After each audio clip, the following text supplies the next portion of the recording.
Primeiro livro dos Reis, Israel, capítulo de número 17.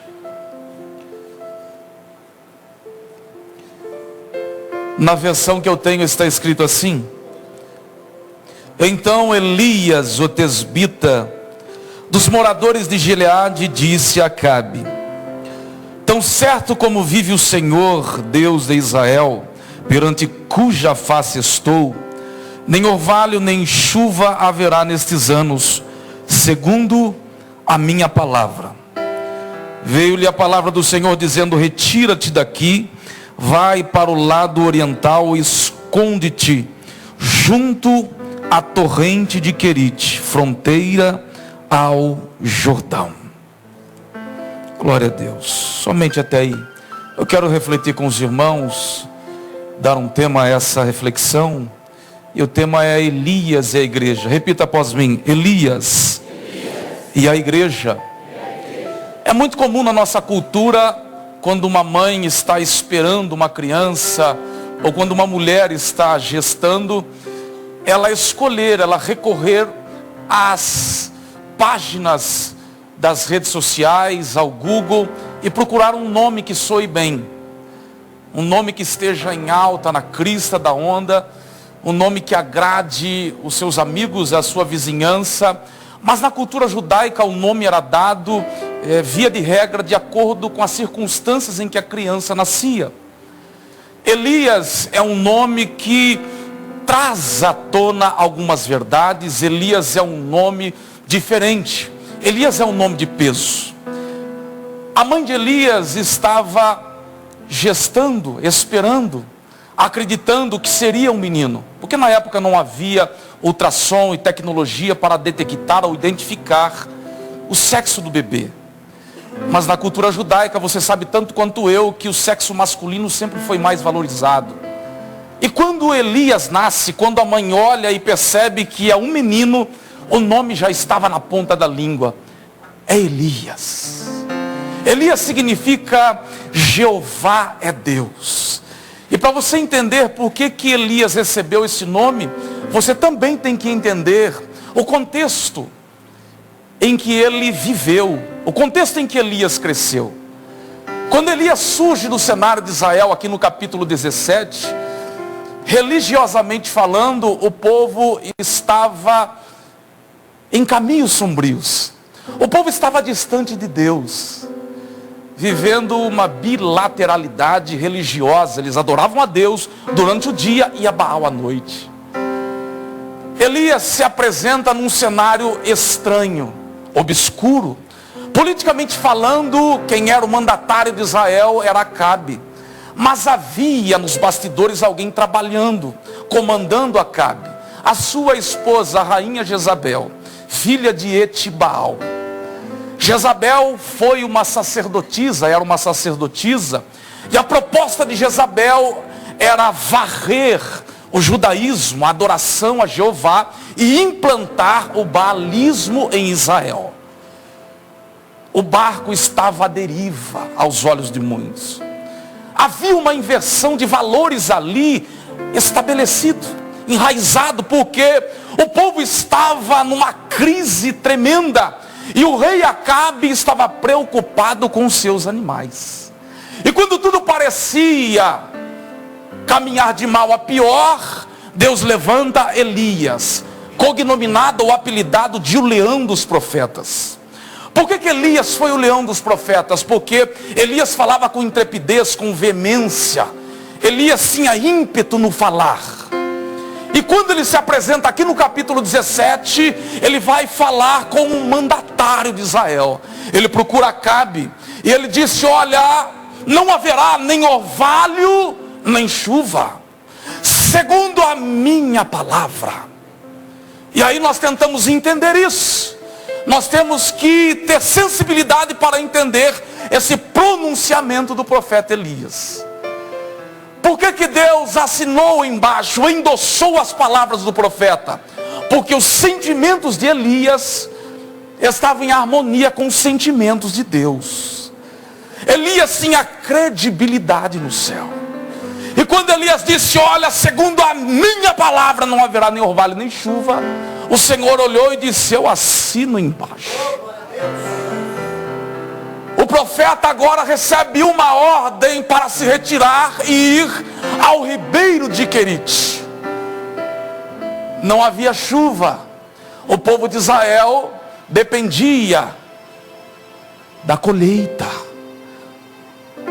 Povo que dependia da agricultura. Não tem chuva, a crise se instala.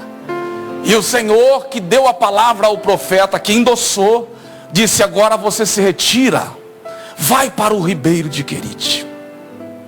E aí você olha tentando entender. Eu quero pensar aqui algumas lições da vida de Elias, porque eu dei um tema: Elias é a igreja. E quando eu digo igreja, eu não me refiro a uma igreja histórica. Eu me refiro à sua vida. Elias é a igreja, Elias é a minha vida, Elias é a nossa vida. Por que a vida de Elias aponta para a igreja? Por que o ministério profético de Elias aponta para a minha e a sua história?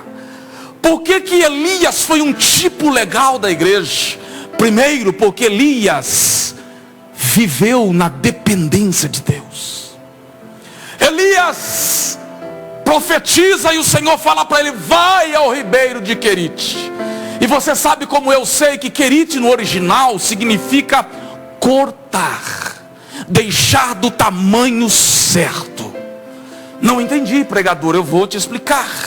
Quando o Senhor nos manda para o ribeiro de Querite, quando o Senhor nos coloca na escola da dependência, Ele está dizendo: olhe, eu vou tirar de você o que precisa ser tirado e colocar o que precisa ser colocado. Então o deserto não é para sepultar ninguém. O deserto não é para diminuir, achatar, anular a nossa vida, em hipótese nenhuma. O ribeiro de Querite, a escola da dependência que o Senhor enviou Elias e nos envia, nos trata como precisa ser tratado. O Senhor não está anulando, maltratando ninguém. O deserto, o ribeiro de Querite, é para mostrar e provar que se você continuar na dependência, Ele vai continuar te patrocinando. Bendito seja o Senhor. Me escute, por favor. O texto bíblico vai nos informar que Elias, ele vai agora ser alimentado por corvos e beber a água do ribeiro. Preste bem atenção. Corvos aqui, existe uma disputa teológica se esses corvos eram de fato aves, ou se tratava, ou se o texto se refere aos árabes do deserto.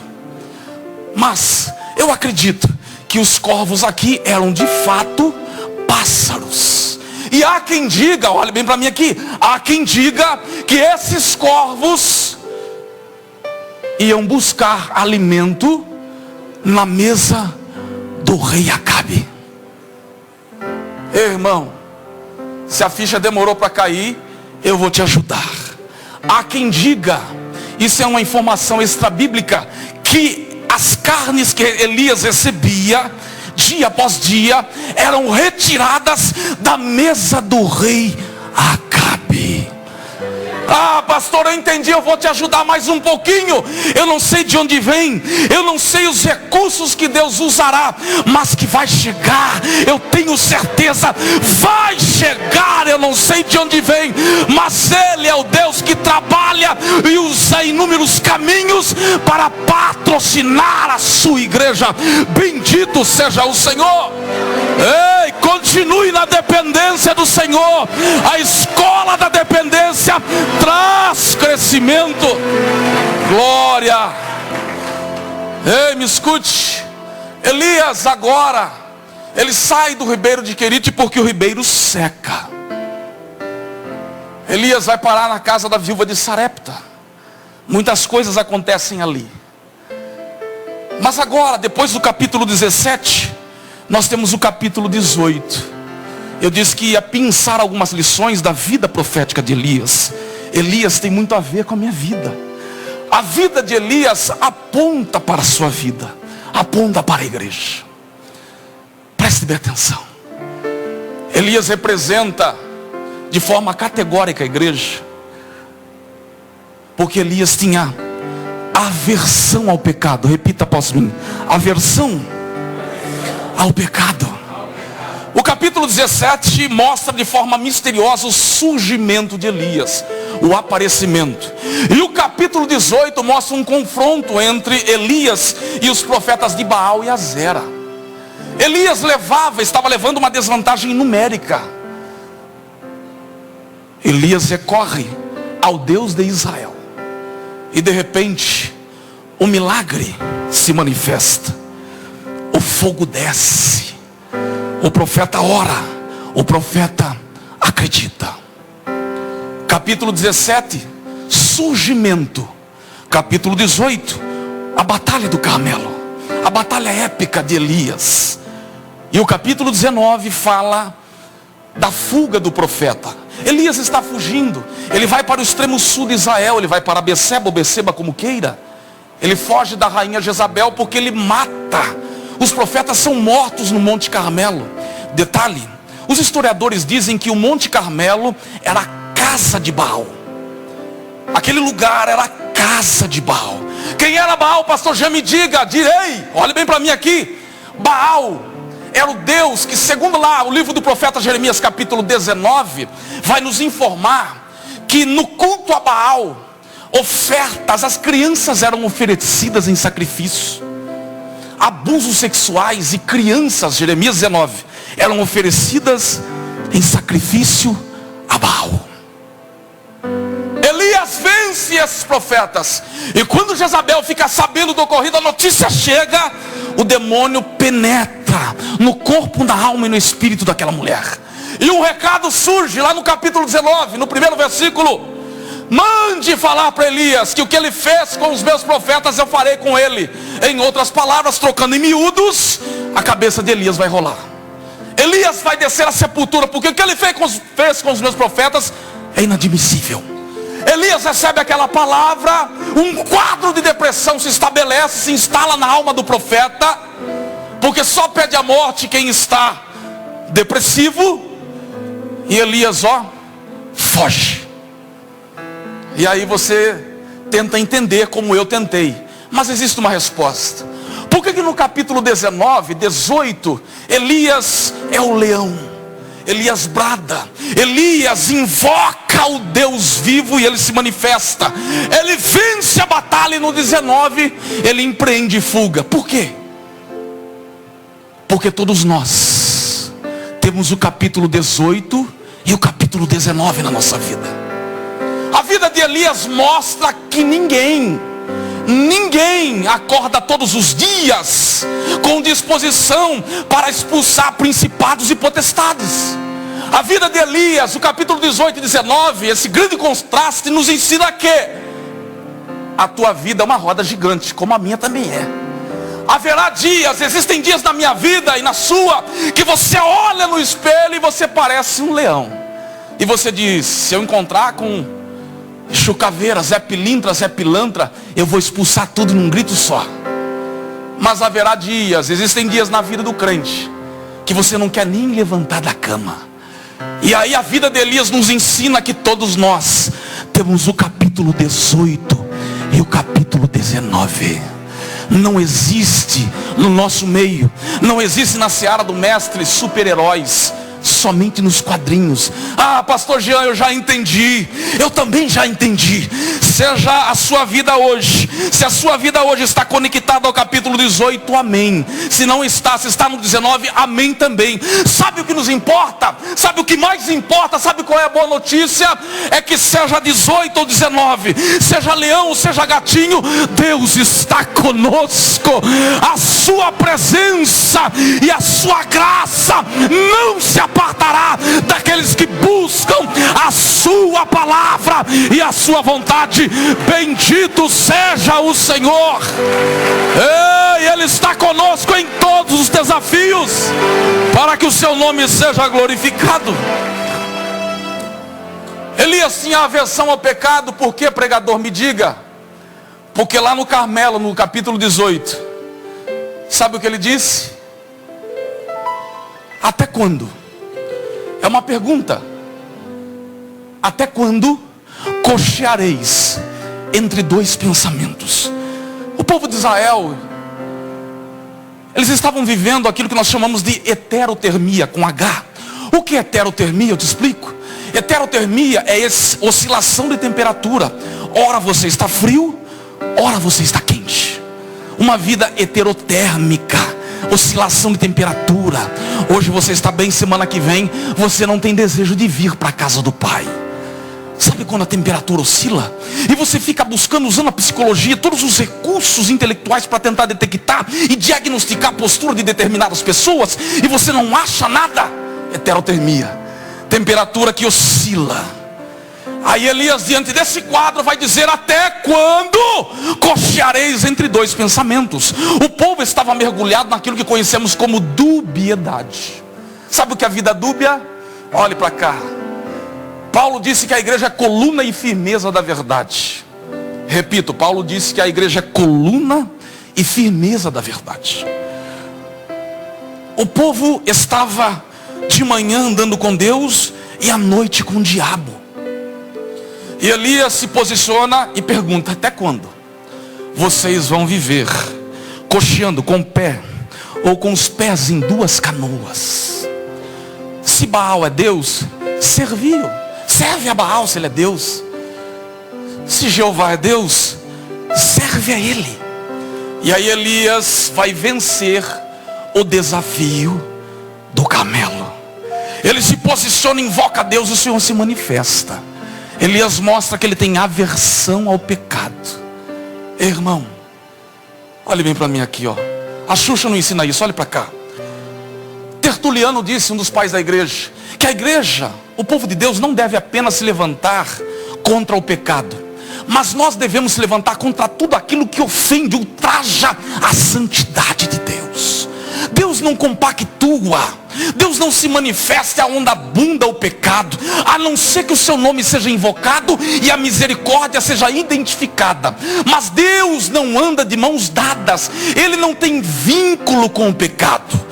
Nós, como igreja, não devemos admitir o pecado e combater o mesmo.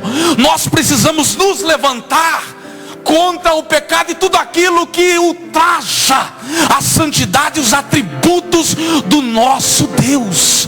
Nós somos o Elias de hoje.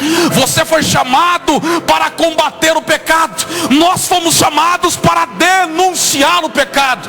O pecado não pode se estabelecer aonde você coloca a planta dos seus pés. Você tem uma vida reta, uma vida de santidade, uma vida comprometida, uma vida com Deus, então você deve denunciar o pecado. É por isso que Elias representa a igreja de forma brilhante, porque Elias tinha aversão ao pecado. Ei, olha para mim. Agora nós avançamos um pouco mais na vida do profeta. Por que Elias é um tipo legal? A sua vida é uma sombra, prefigura a igreja. Porque Elias foi perseguido, como a igreja foi e continua sendo perseguida.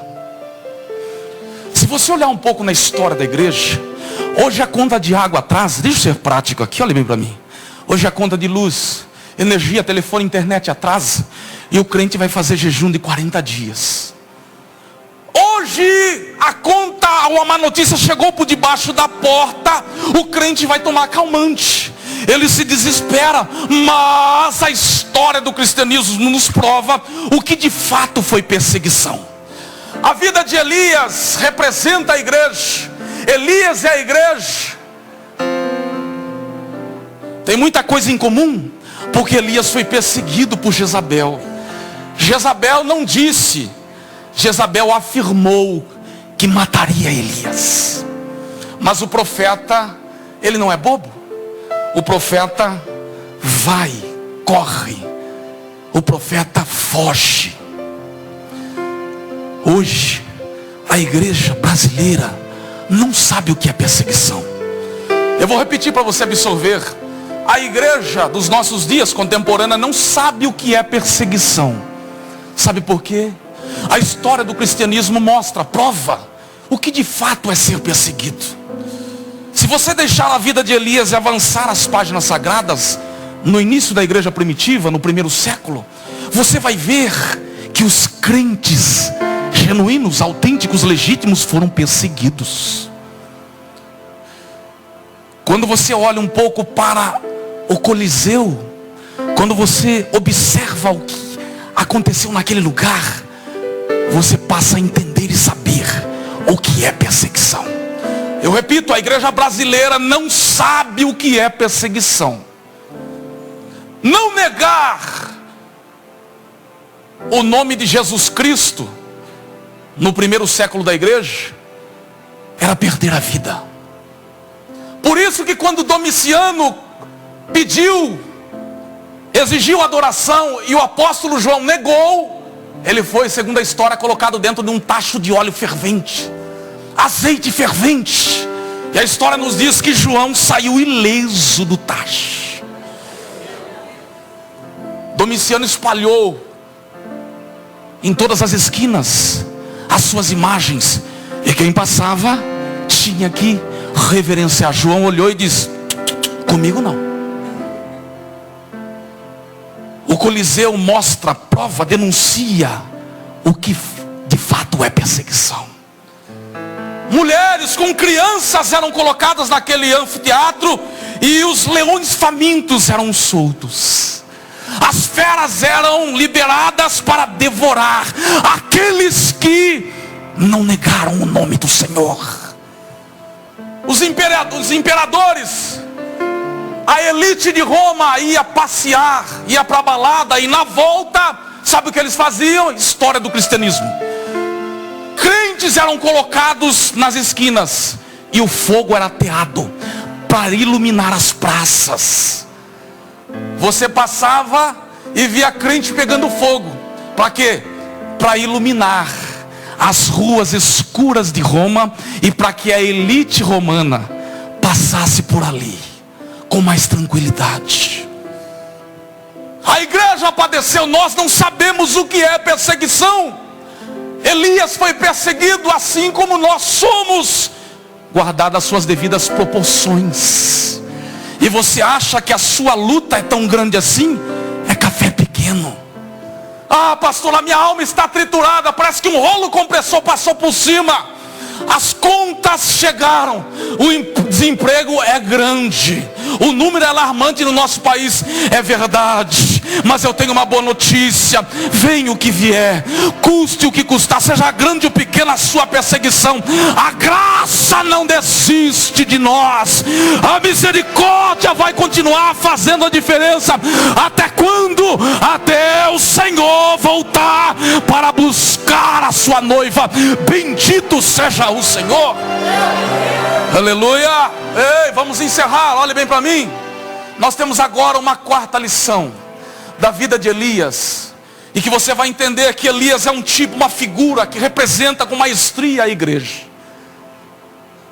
No segundo livro dos Reis, no capítulo 2, nós temos um acontecimento extraordinário. Elias está passeando com Eliseu, está caminhando com o seu discípulo, e de repente a Bíblia vai nos informar que um carro de fogo separa Elias de Eliseu, e o profeta Elias sobe elevado vivo por um redemoinho. A ficha já caiu, pastor. Que bom. Elias representa a igreja, sabe por quê? Porque a qualquer momento nós vamos deixar esse mundo tenebroso. A qualquer instante a trombeta será tocada. E assim como Elias subiu, desapareceu da face dos olhos de Eliseu, a igreja desaparecerá. Irmão, sabe qual é a boa notícia? É que vale muito a pena continuar servindo a esse Deus. Custe o que custar, venha o que vier, nós continuaremos com os joelhos dobrados, dizendo: só o Senhor é Deus, só o Senhor é Deus. Mais um poucochinho de tempo, e o que há de de vir, virá e não tardará. Ei, olhe bem para mim aqui. Somente no Novo Testamento nós temos 318 passagens que nos fala de forma direta e indireta a respeito do regresso de Cristo. De repente o seu fardo está pesado, é verdade, mas Cristo um dia vai fazer uma troca. Que troca é essa, pregador? Ele vai pegar a sua cruz e vai te dar uma coroa, a coroa da vida eterna. Esse peso não é para o resto da vida, esse peso já está com os dias contados. Bendito seja o Senhor. Ei, se coloque de pé.